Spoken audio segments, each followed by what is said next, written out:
In the 1300s, Western Europe began to experience a cultural revolution known as the Renaissance, or rebirth. The Renaissance began in Italy with the rediscovery of the writings and art of ancient Greece and Rome. This led to an explosion of new art, science, architecture, literature, and ideas. During the Middle Ages, it was the Church that had preserved and advanced learning. The study of religion and the afterlife had dominated the work of medieval scholars. But in the Renaissance, scholars turned their attention to the human experience and individual achievement in the here and now. Italy was at the heart of the Renaissance. In Florence and other Italian cities, the study of the humanities, history, literature, the fine arts, and philosophy flourished.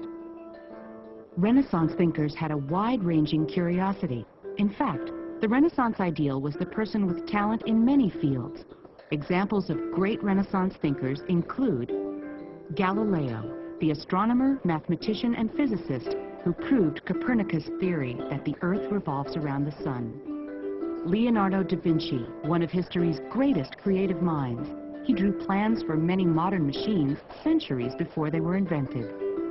Michelangelo was a sculptor, painter, architect, and poet. He created some of the world's greatest works of art, like this statue of the biblical figure, David. Another Renaissance Italian, Niccolo Machiavelli, wrote a treatise on effective leadership that would make him famous to some, infamous to others. Machiavelli was a former diplomat who had observed kings and princes in the courts of Europe.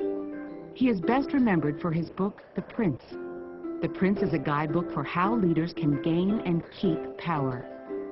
Written in 1532, the book deals with politics at a time when Italian city-states were dominated by ruthless leaders and power struggles. Machiavelli urged rulers to use whatever methods were necessary to achieve their political goals. The Prince wasn't based on high ideals, but on the reality Machiavelli saw around him. The 26 chapters of The Prince cover everything from how to appear to be compassionate to advice on selecting a political staff.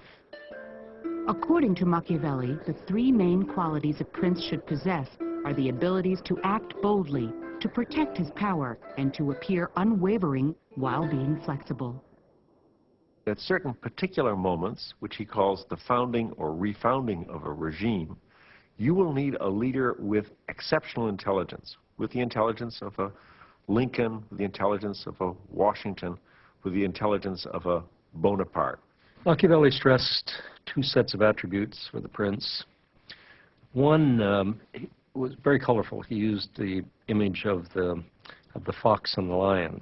The prince must have the ability of the fox to find the snare and the courage of the lion to drive off the wolves. In order to maintain his state, a prince is often forced to act in defiance of good faith, of charity, of kindness, of religion.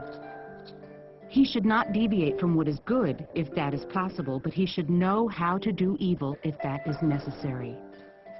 Machiavelli advised rulers to retain their power by any means necessary, which meant being ruthless, calculating, and unhampered by morality. Many see these lessons as a guide to becoming a tyrant, and many rulers use them this way. Machiavelli is very clear that the end is what counts. He says this in a number of places, and it seems to us a very tough argument. But one man's tyrant is another's fearless leader. Political thinkers, from dictators to presidents, have read The Prince and taken their own lessons from it. There are certain books which are sufficiently complicated that they have a message for different people in different times, because somehow they've touched at an aspect of fundamental human experience. Machiavelli's Prince is a book like that.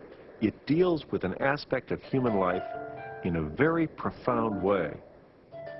The central aspect being the role of leaders and why leaders are necessary in any complicated human community.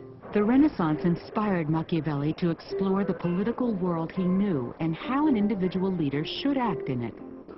Whether it's a how-to book for tyrants or a realistic portrayal of politics, The Prince continues to raise important ethical issues about government and the proper uses of power in the world today.